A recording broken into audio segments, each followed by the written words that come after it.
This next episode has extended soundscapes that are quieter than soundscapes I usually include. While I do enjoy a quiet soundscape as it can help you focus and listen carefully, this might not be for everyone.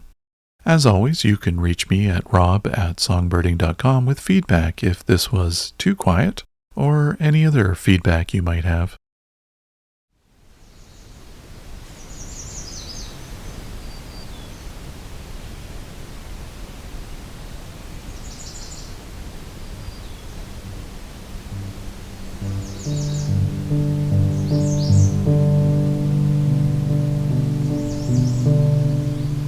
It's mid-June of 2022, almost a year since I first started recording in this part of the Bruce Peninsula National Park. I'm back at the old hunt camp on a quiet evening, retrieving bioacoustic recorders and listening carefully at the last songs of the day.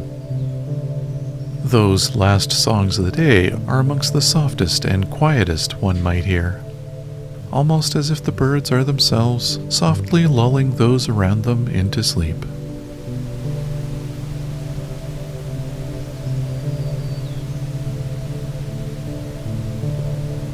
My name is Rob, and this is Songbirding.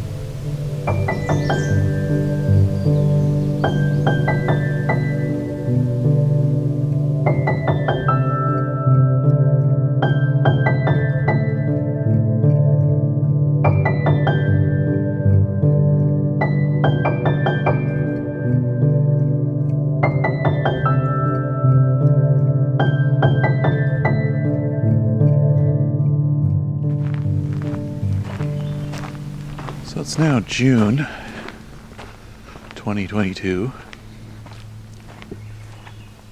getting close to the solstice again, and I'm back in the evening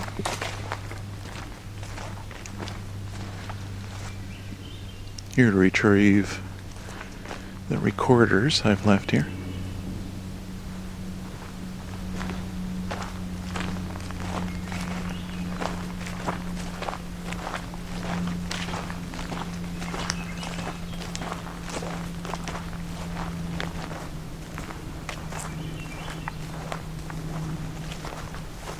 Got this lovely thrush singing.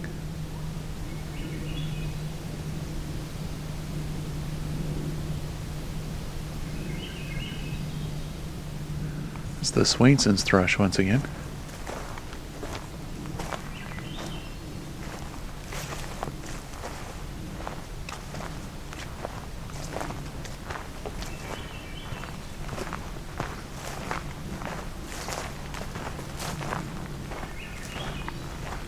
So I'm in the section that I'm now referring to as the old campsite.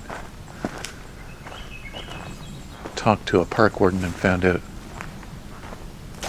that this unusually rectangular shaped section of the park that is cleared, which I couldn't figure out what it was, used to be an old camp. And the trail I'm using now was once a road to get into there. It was a camp with cottages, well, cabins, is a better term for it.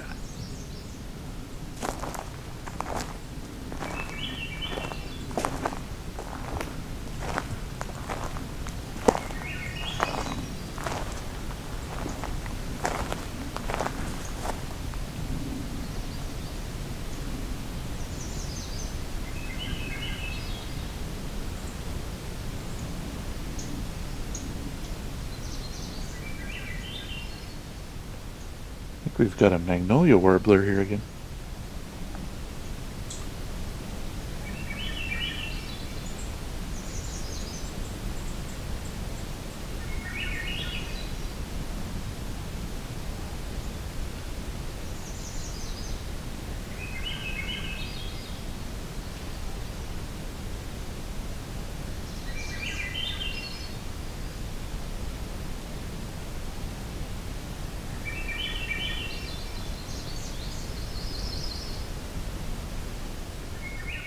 So it's definitely yellow-rumped and American redstart here. trying to listen. I think there might be a magnolia warbler in this mix too.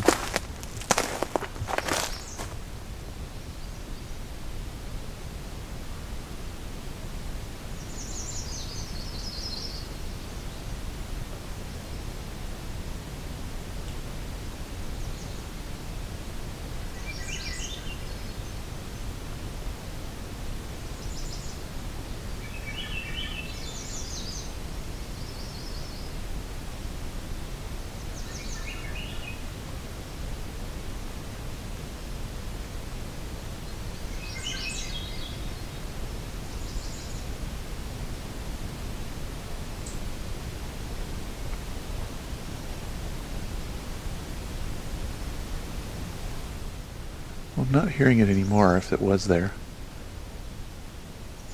It's a distant black-throated green warbler as well. When I came in, I was also hearing the most aggressive chipping sparrow I've ever heard.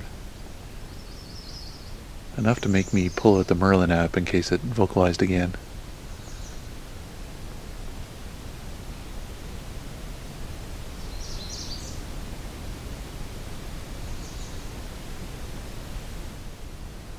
But I have been tricked by chipping sparrows here before, so...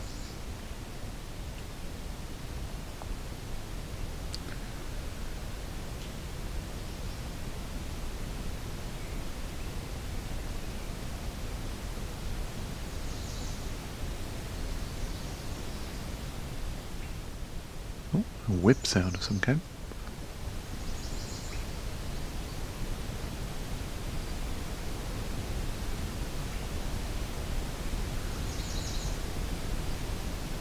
Wonder if that's the Swainsons.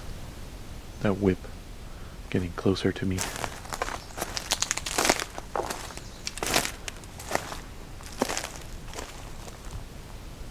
Once again, it's incredibly quiet here. It's the night with no wind. Some distant waves. I do hear a few people at a nearby cottage, but you know what? It's actually not that nearby. It's probably a mile away. Closest cottage to this spot must be about a mile away.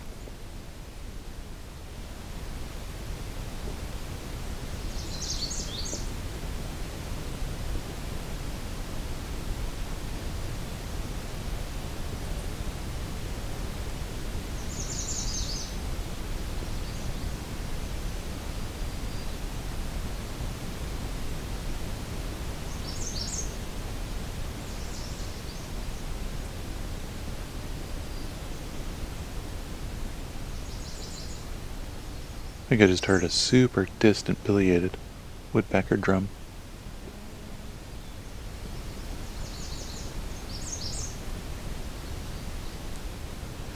In any case, in this location, I have recorders that are on a morning schedule, assuming that they worked and didn't have any issues. I'm going to see if I can retrieve those. See what we get from them. In a moment, I'm going to set down this recorder though, so we get a little bit of soundscape while I go hunting for these hidden recorders that hopefully I find okay and don't lose them or something.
So, funny story, I keep all my ARU locations of NAP, GPS coordinates and all that.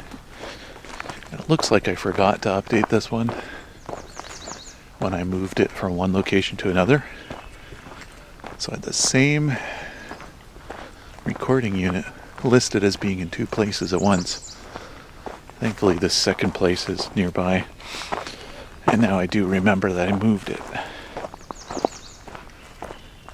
when I last came here. So, got a little short walk here amongst the red starts. Swainson's thrush.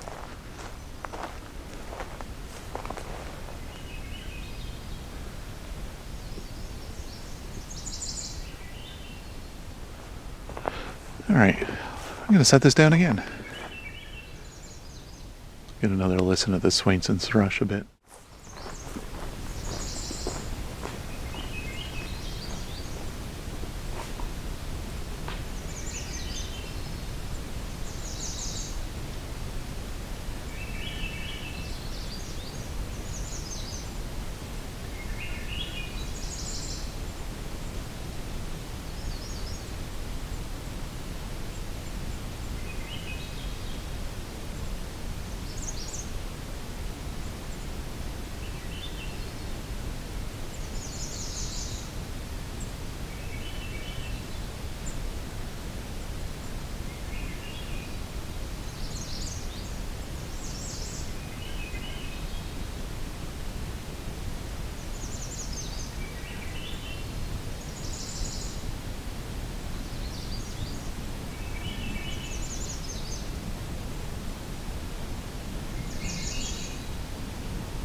Okay. So that one's retrieved.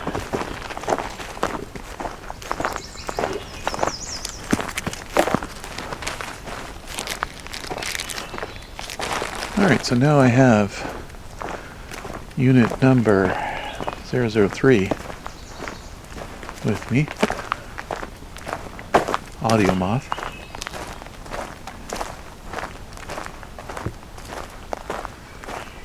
I'm going to see if I can review that, see how it goes.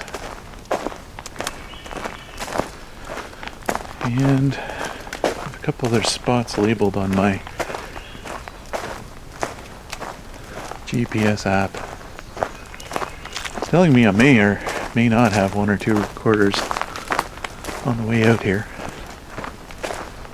I'm just gonna have the good thing I have a lot of backup strategies with this. I also tie some flagging tape nearby so that I know roughly where my recorders are at, or whether there even is a recorder.